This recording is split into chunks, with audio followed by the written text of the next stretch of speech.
The rivalry between Peter Griffin and his son Stewie is more than just a family feud, it is a fundamental clash between two diametrically opposed philosophies of comedy. To understand who is truly funnier, one must look at the way they occupy space in the world of Quahog. On one hand, you have Peter, the human wrecking ball of lowbrow, visceral absurdity. On the other, you have Stewie, the sophisticated, matricidal genius whose wit is as sharp as a surgeon's scalpel. Their humor doesn't just differ in content, it differs in its very soul. Peter Griffin is the undisputed king of the non sequitur. His comedic timing isn't measured in beats, but in the sheer duration of a gag.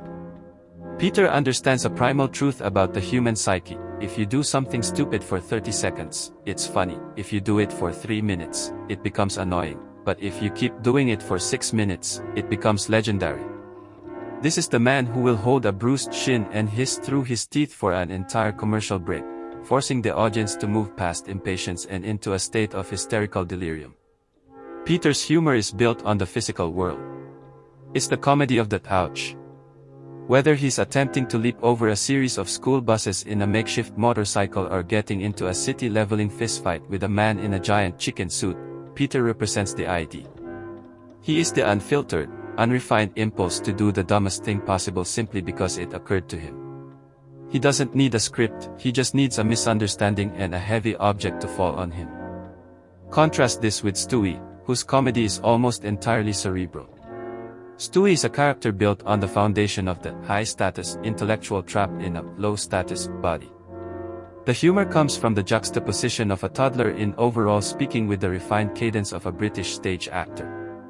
Stewie doesn't trip over rugs, he crafts intricate, multi-layered insults that target the very soul of the person he's talking to. While Peter is off making armpit noises, Stewie is in the corner providing a running commentary on the decline of Western civilization, punctuated by a dry, "Oh, how delightfully droll."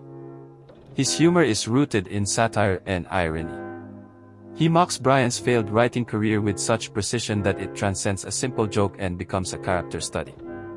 Stewie's funniest moments often come from his world-weary cynicism, the idea that a 1-year-old has already seen enough of the world to be completely exhausted by it.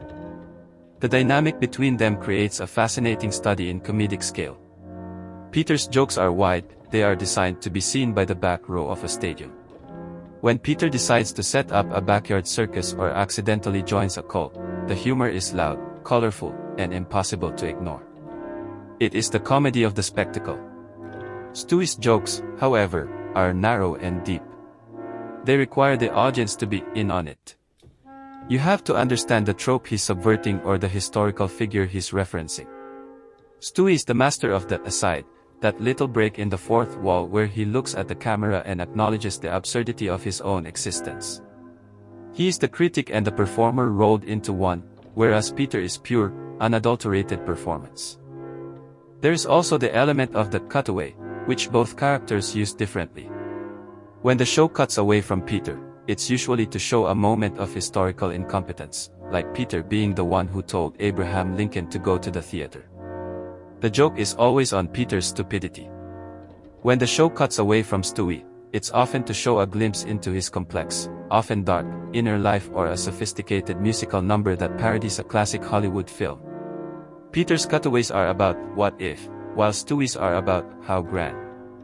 Crucially, Peter's humor is inclusive in its stupidity. He invites everyone to be an idiot with him. There is a strange, warm heart to Peter's buffoonery. He genuinely enjoys his own nonsense, which makes the audience want to join in. Stewie's humor is exclusive. He uses his wit as a shield and a weapon, keeping the world at arm's length. You don't laugh with Stewie so much as you laugh at the brilliant way he dismantles everyone around him. One is the joy of the clown, the other is the thrill of the assassin. If you judge it funny by the sheer volume of laughter, Peter often wins because his gags are universal. A man falling down a flight of stairs is funny in every language. But if you judge funny by the longevity of the thought, Stewie takes the prize. A perfectly timed Stewie insult lingers in the mind, a bit of linguistic perfection that you find yourself quoting days later. In the end, the two of them represent the two halves of the human brain. Peter is the lizard brain, wanting food, fire, and a loud noise to laugh at. Stewie is the neocortex, analyzing, judging, and finding the irony in the struggle. To ask who is funnier is to ask whether you prefer a pie in the face or a perfectly executed satirical essay. One fills the room with noise, and the other fills it with thought, but both together are what make the Griffin household the chaotic epicenter of modern comedy. Whether it's Peter's he, or Stewie's what the deuce, both voices are essential, proving that the best comedy happens when the mindless meets the macabre. Subscribe to this channel for more comparison like this.